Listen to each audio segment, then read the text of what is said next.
Welcome to the channel. I'm glad you're here. Tonight I'm talking to the part of you that keeps replaying mistakes and calling it motivation. If tearing yourself down actually worked, you'd already be where you want to be. It doesn't. It drains your energy, shrinks your confidence, and turns simple tasks into heavy ones.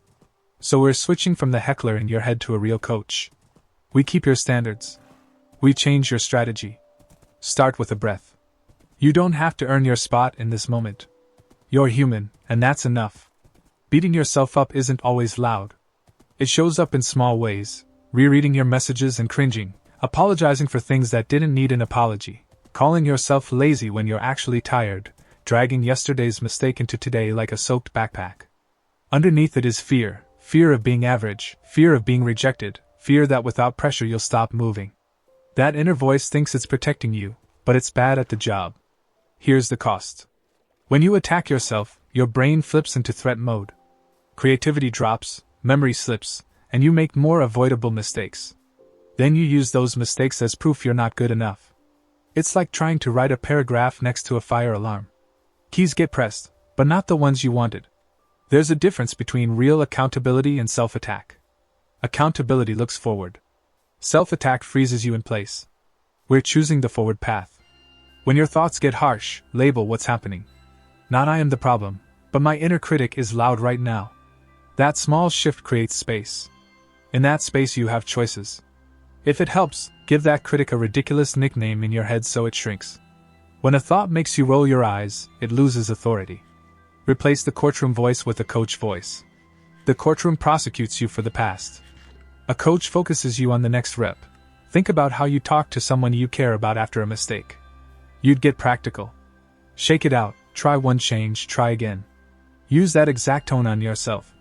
It might feel fake at first. That's normal. Truth can feel fake when you're used to the opposite. Cut spirals fast. Keep your reflection to 2 short sentences.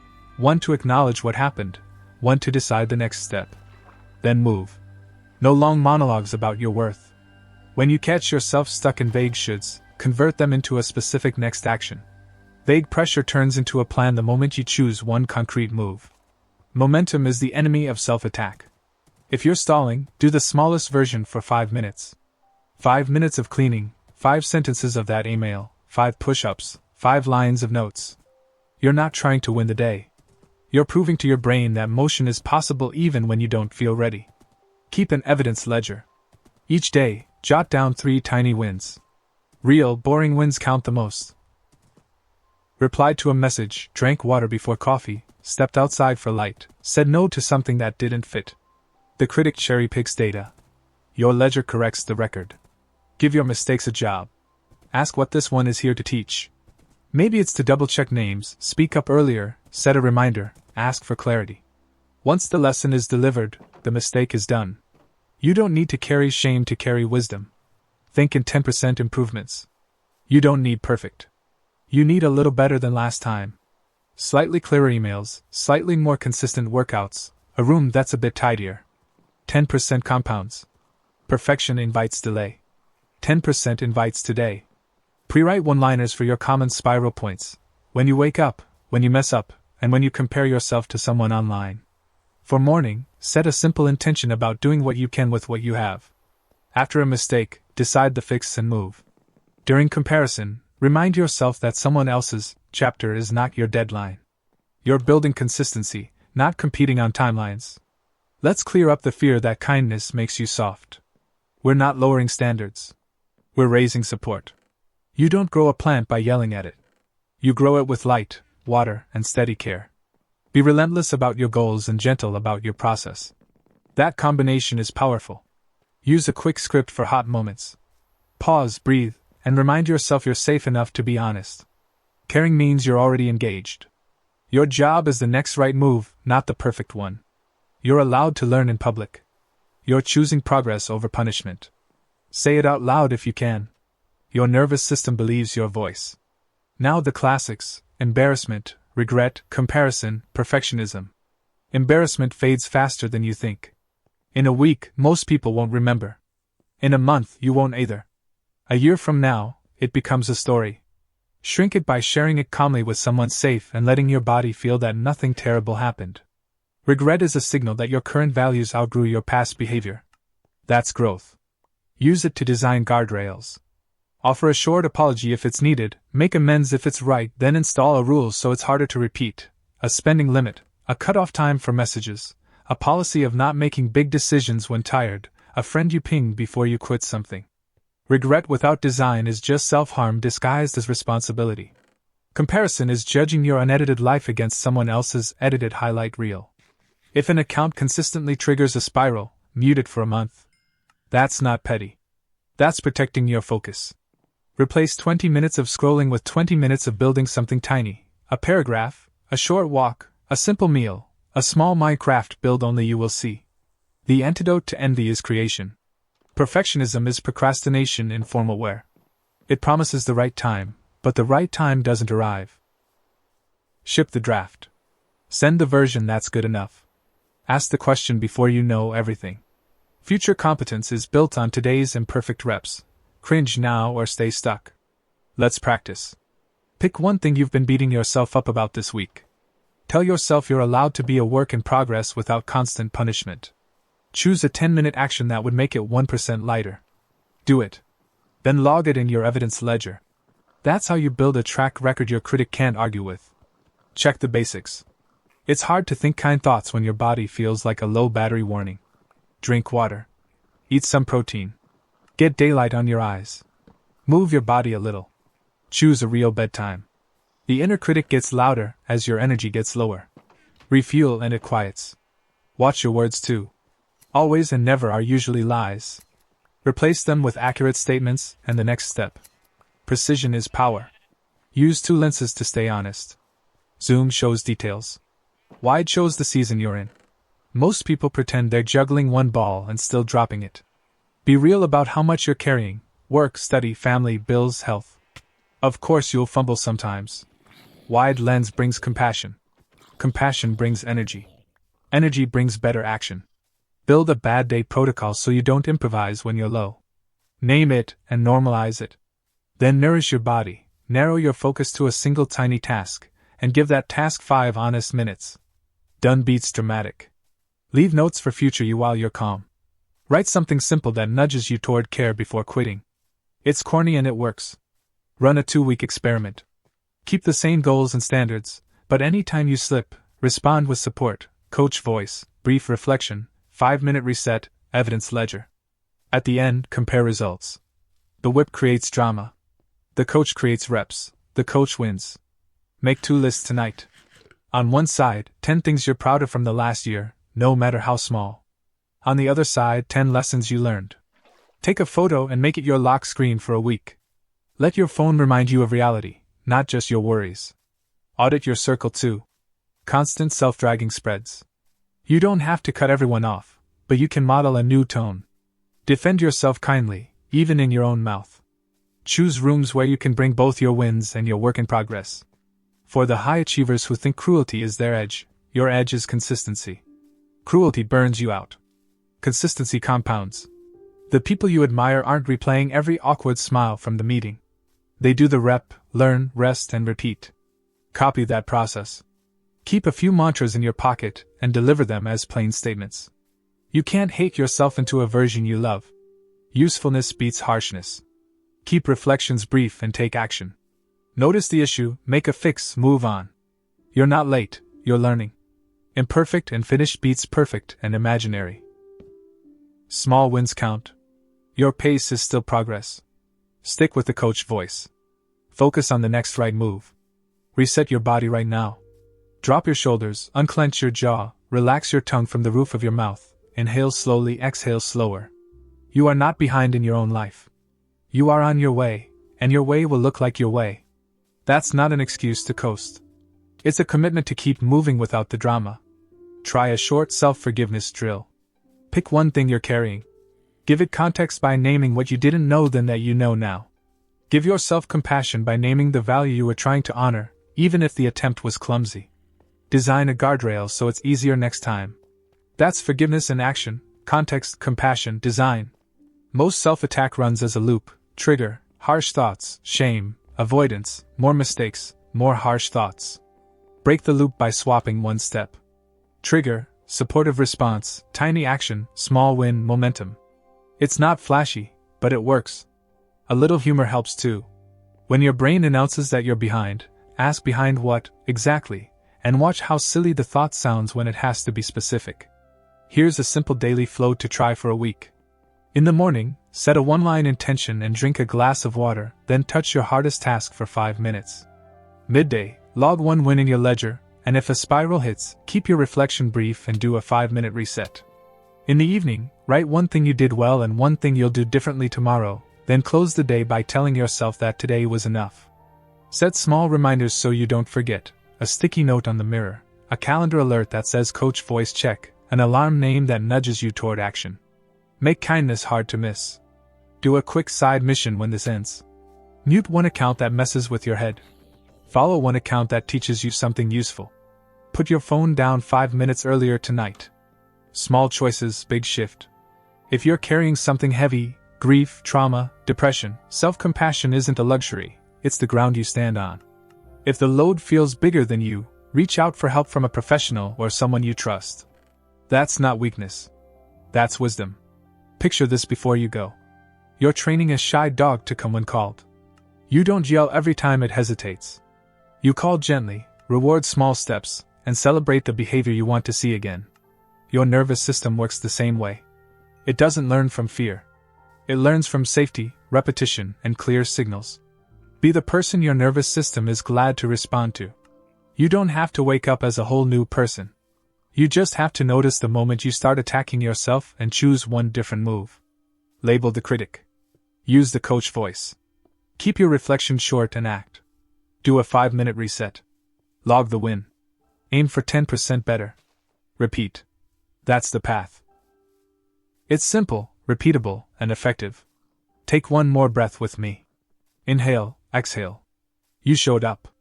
Do one tiny thing that your future self will thank you for, and when the critic returns, because it will, smile and get back to building.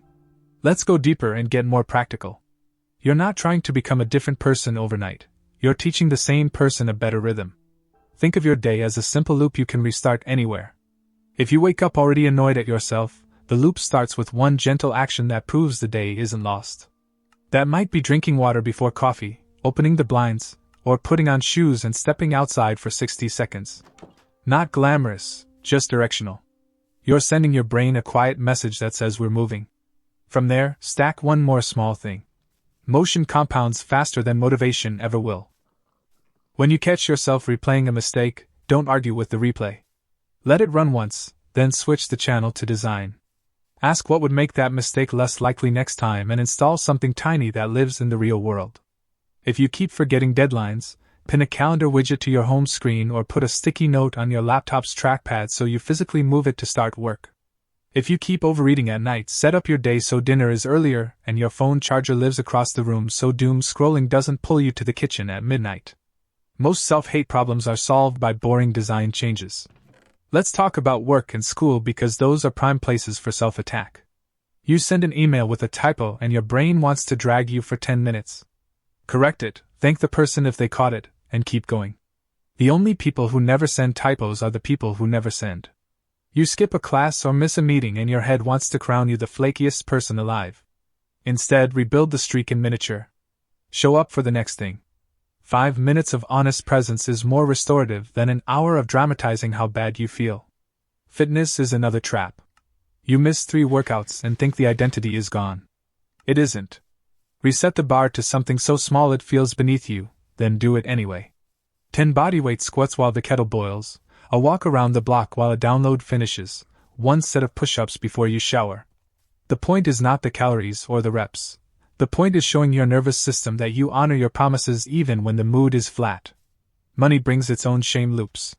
Maybe you blew a budget this week, bought something you didn't need, or avoided looking at a balance. Open the app. Look once without moral commentary. Separate the review from the fix. Then make one tiny rule that only applies for the next 7 days. No purchases before noon. Groceries with a list only. Transfer $5 to a just-in-case folder every time you make a discretionary purchase. These are not forever rules. They are scaffolding for a mind that feels shaky. You can rebuild larger habits once the shame subsides. Relationships flourish when self-attack is low. You snapped at someone you love, or you replied dry and they noticed. Own the impact, skip the self-demolition, and focus on repair. I was short with you and I regret it. I care about this, and here's how I'm going to show it this week. Then do the tiny promise. Make a cup of tea for them, leave a note, put your phone face down during dinner, ask one curious question that isn't about logistics. A mind that isn't wasting energy on self-punishment has room to give real attention. Social anxiety can make you judge every syllable after a conversation. You walk away and catalog your tone, your phrasing, the angle of your smile. Try a 2-move system here. First, give yourself a 1-line credit for showing up at all. Social courage counts even when execution is awkward. Second, set a time limit on post-event analysis. 60 seconds max, then choose one upgrade for next time. Maybe it's uncross your arms, maintain eye contact for a beat longer, or ask one follow-up question. End the analysis by physically doing something that marks closure, like standing up and shaking your arms out, or switching environments. Sleep is often the hidden lever. You cannot think kind thoughts on a fried brain. If your nights are chaotic, borrow a simple wind-down rhythm that doesn't require perfection. Dim a light earlier than usual. Put the charger farther away. Pick a gentle anchor that signals this is the last loop for today, like wiping the kitchen bench or putting a glass of water by the bed. If you wake up at 3 a.m. and your critic starts a monologue, don't wrestle it. Sit up, put your feet on the floor, take 3 slow breaths with a long exhale, and touch something cold like a glass or a doorknob. Come back to bed and choose one boring thought to rest on, like listing fruits or Minecraft blocks. Boring thoughts are lullabies. Let's build a confidence stack for the next 7 days, nothing flashy. Each day, stack 5 micro actions that take under 2 minutes each. Hydrate once. 1 stretch. 1 outside step. 1 tiny task on the thing you avoid. 1 line in the evidence ledger. That's 10 minutes total even on a rough day. If you hit 3 out of 5, it still counts. The goal is not perfection, it is familiarity with the feeling of being on your own side. Now a friction audit. List 3 places in your life that feel sticky. Maybe starting work, starting workouts, or starting a conversation. Reduce friction by 90 seconds in each place. Open the file the night before and leave it on screen. Lay out shoes next to the door. Pre-write 2 conversation openers in your notes app so you don't blank when you see someone you know. 90 seconds of prep deletes 10 minutes of self-talk tomorrow. Comparison again, but in a way you can use. Turn jealousy into a blueprint. If someone's consistency annoys you, extract the ingredient you can copy. Maybe they batch on Sundays, maybe they keep gear in a go bag, maybe they post at the same time no matter what. Take the ingredient, not the identity. That's admiration used well. Creatives, this one's for you. You will not make good things consistently if you treat yourself like a broken printer. Build a done shelf. Anything you finish, no matter how small, goes on that shelf. Screenshots of thumbnails, a paragraph you like, a short script, a beat map for a future video, a list of hooks, a frame you color graded well. On days when the critic says you never finish, open the done shelf and stare at facts. Brains respect evidence more than affirmations. For students, a study loop that kills shame and revives momentum. Clear the surface around your laptop. Put your phone in another room or behind you. Time box 15 minutes. Pick one micro target like 1 page of notes, or 1 problem. After 15 minutes, stand up even if you're mid-sentence, get water, and decide whether to do another round. Stop before you are empty. Ending with fuel in the tank makes it easier to return tomorrow. Grinding yourself to dust guarantees another round of avoidance. If you are rebuilding after a real failure, you might feel like you lost the right to be kind to yourself. That is the moment when kindness is most needed. Make a simple capacity plan. What are the non-negotiables that keep you human while you repair the damage? Enough food, some movement, daylight, a short social touch, a place where you can say the messy version without being judged. Capacity is not indulgence. It is the power grid that keeps the lights on while you fix the wiring. Let's create an anti-loop list. Write down the top 5 loops that trap you. Late night scrolling. Overcommitting. Saying yes when you mean no. Starting 5 projects at once. Ghosting problems that need a simple conversation. Next to each loop, write the first domino move that breaks it this week. That might be moving the charger, setting a weekly review with yourself, rehearsing a 2-sentence no, choosing one project and shelving the rest for 30 days, sending a short message to reopen a conversation you've avoided. Keep the list visible. Your job is not to be perfect. Your job is to push the first domino. Here's something for when you feel behind in life. Replace the calendar race with a value race. Pick 3 values you want to live harder this season. Maybe it's courage, steadiness, kindness. Every day, do one micro action for each value. Courage might be sending a message you've avoided. Steadiness might be working on one task for 10 minutes without switching. Kindness might be texting someone a genuine thank you. At the end of the week, you can say you lived your values 7 days in a row. That is a stronger identity than I kept up with someone else's timeline. Environment matters more than we admit.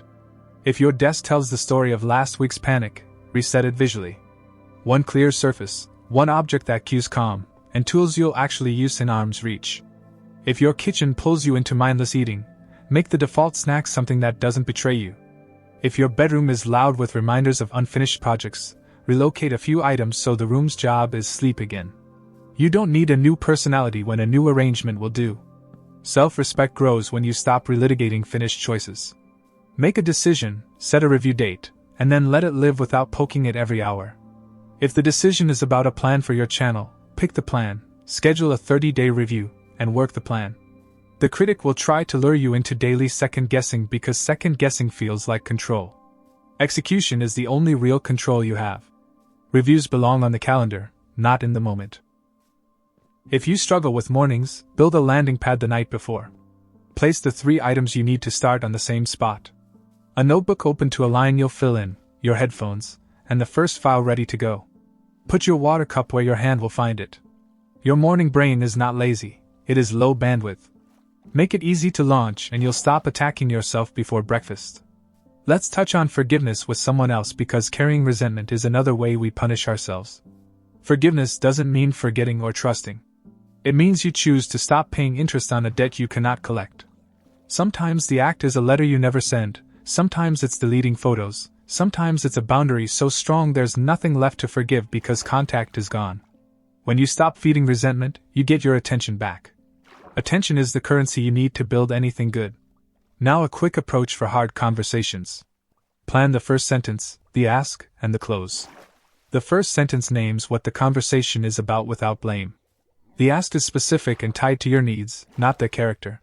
The close sets the next touch point or acknowledges that you've said what you needed to say.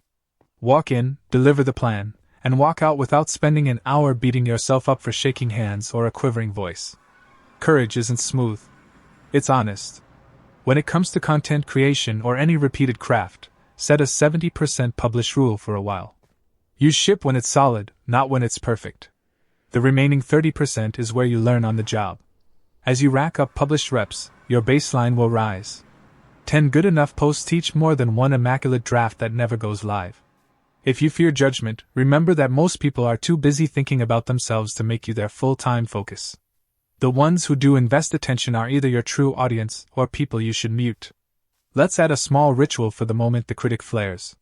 It's just a breath, a name, and an action. Breath to send a signal of safety. Name to create distance from the thought. Action to reclaim momentum. Do this enough times and the critic gets bored because it no longer gets a long show. For those dealing with long bouts of low mood, get practical about light and movement. Daylight on your eyes within an hour of waking changes your day more than any pep talk. A 2-minute walk after meals helps more than you expect. Sit near a window if you can. These choices do not fix everything, but they remove weights you've been carrying without noticing. Community matters. If you're the friend who is always the most encouraging and the least encouraged, you'll run dry. Ask for what you give.